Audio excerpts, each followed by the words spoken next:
रिया, काय ग? आत्या प्लीज प्लीज आता काहीही बोलू नकोस, मला एकटीला राहू दे, जा इकडनं. हे बघ, असं बोलू नकोस. ये बैस.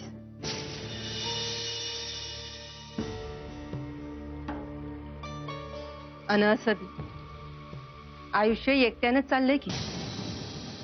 सांग तरी काय झालं या? हे बघ, काहीतरी बोल म्हणजे मन मोकळं होईल आणि तुलाच हलकं वाटेल.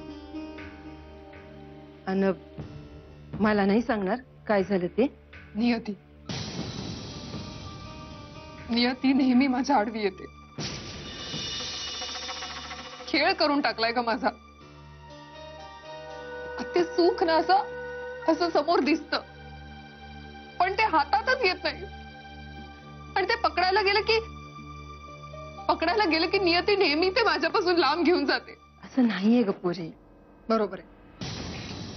आता मी असं नाहीच होऊ देणार. म्हणजे आता सांगशील का नाही नेमकं काय झालं ते? तो तिच्यासाठी, त्या मंजिरीसाठी मला टाळतो. मलाच का, माझ्याच बरोबर का असं होतं? असं आहे बाई. आता ती त्याच्या लग्नाची बायको आहे. पण मग मी कोणीच नाहीये का? याचा अर्थ असा होतो का? आता तूच मला सांग, तुला तो हक्क आहे का की तो तुला भेटला नाही तर तू त्याच्या रूम मध्ये जाशील भेटाया? नाही ना?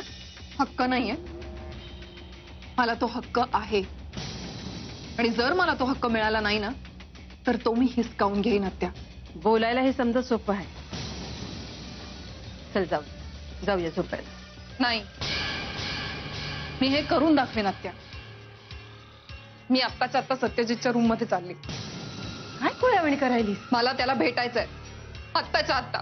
हे बघ प्रिया, जरा शांततेने घे.